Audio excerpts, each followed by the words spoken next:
Good Monday morning, Regal partners. This is Carol, and today's topic is overcoming objections. Now, I know that that's a topic that you have probably heard many times, but I hope that you'll get perhaps one or two tips out of this that will help you to spur ahead and get to the next level on where you want to go with your Regal business. Let me just say that objections will happen. You can't avoid them. They are a part of sales. They are a part of doing business of this nature. So objections from customers or potential customers are going to happen. But what we do about it will make the difference on whether we succeed or not. You know, when you do receive those objections, you get discouraged, you get down about it, you get thinking, well, maybe I'm just not cut out for this, and you're prepared to quit. In fact, your pride is hurt because your friends, your family members don't get it.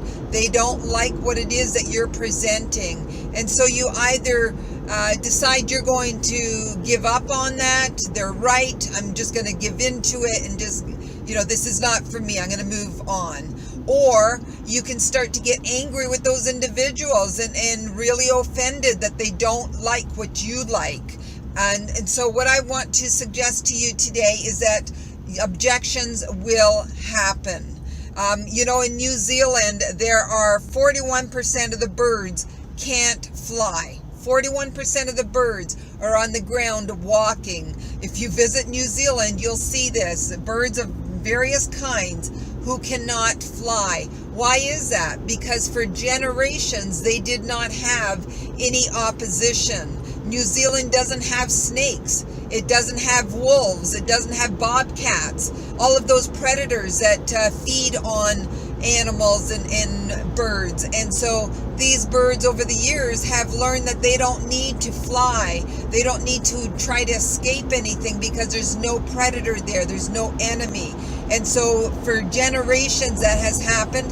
And so after a while, the birds were born with nothing but stubs because they never had to use their wings. And so they merely have stubs. And so you see a lot of birds in New Zealand who only have stubs and not the beautiful wings that you see in North America on our birds. So why do I share this? This is because when you have no opposition, you become soft. You become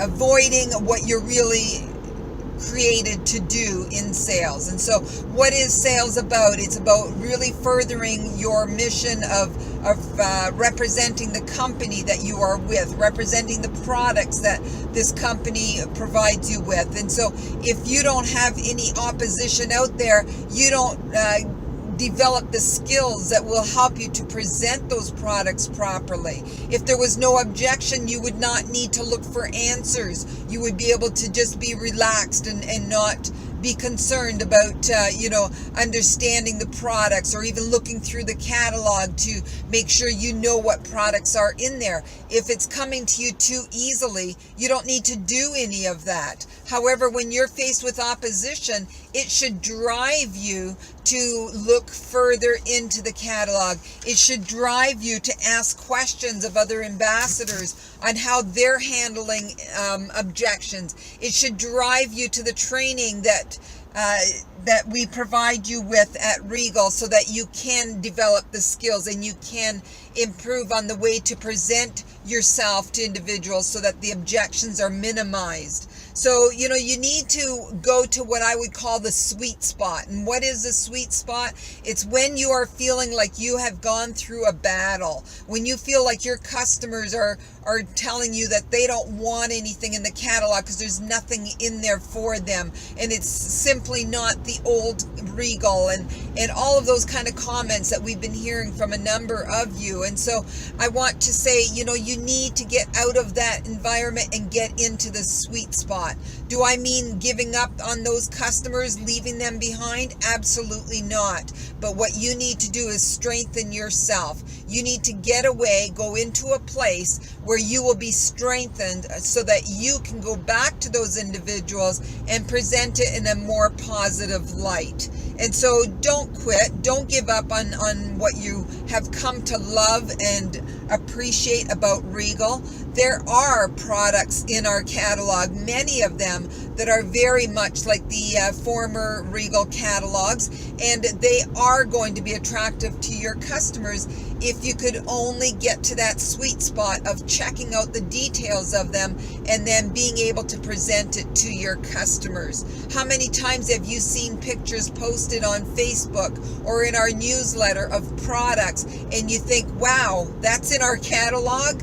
You know, because you didn't see it in there. Now, I will be the first to say that yes, we still need to improve on the catalog. I love the catalog number 3. I even loved number 2.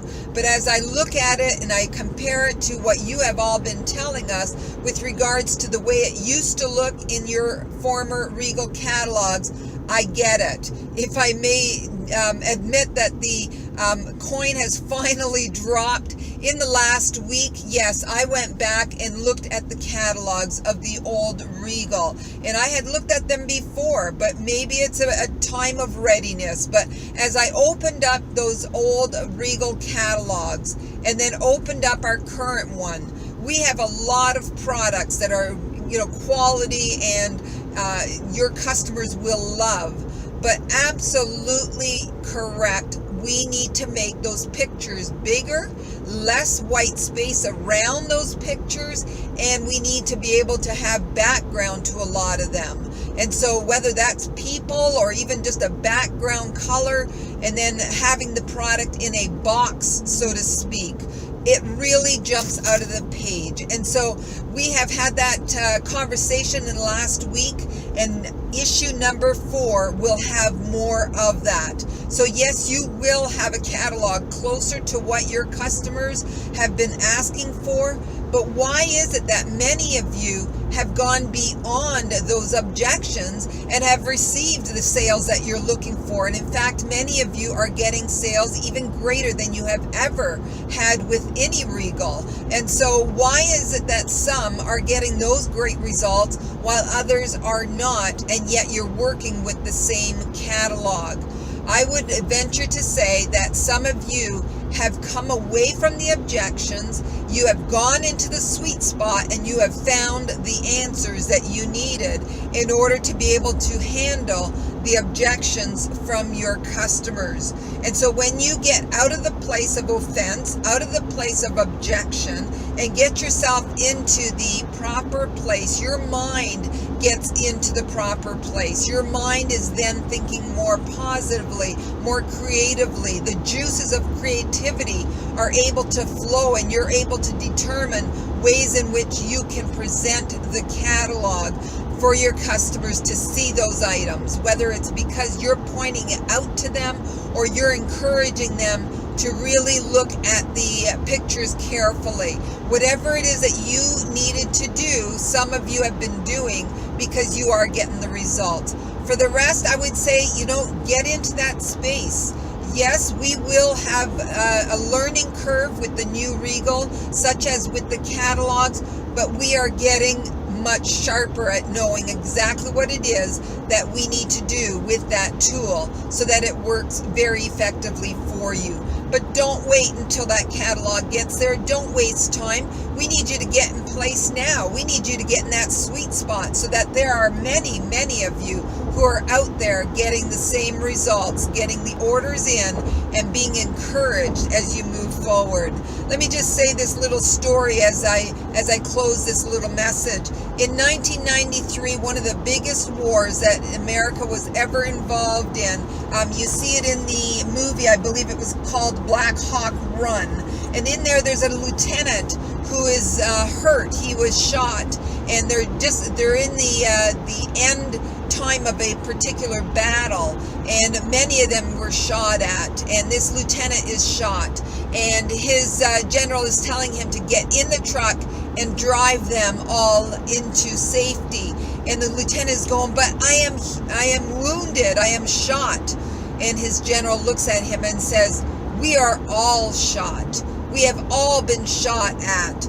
We are all wounded. Now get in that truck, get us to safety, and stop dwelling on the wound. Get into the truck, get us into safety, I would venture to say that I would equate that with many of the individuals who have been focused on the wounded. Yes, Regal did close last summer. That hurt you. It did cause you to step back and say, do I really still want to be with Regal? You decided, yes, there are thousands who have gotten on board, so I will too. But have you gotten in with both feet? Have you gotten into the truck and driven yourself to a safe spot, to a sweet spot? Or are you still stuck at looking at the wounds and talking about those wounds? Let's move forward. Let's put the wounds behind us. Let's move forward knowing that there's healing ahead and that there's great venture up ahead for you with your Regal business. It's a business that you have spent many years perhaps building, and you love it. You have customers who love it. Get yourself into the truck, into the safety zone. Find out what that means. What do you need to do differently so that you get the results that you're looking for, so that you can go back to those customers and you can present it in a much brighter light? And then continue to bring in new customers who have not been through the battle of the closure, and they will see the products that you present to them in a positive light. I will leave it at that. I look forward to hearing some comments, and we'll talk again soon. Bye for now.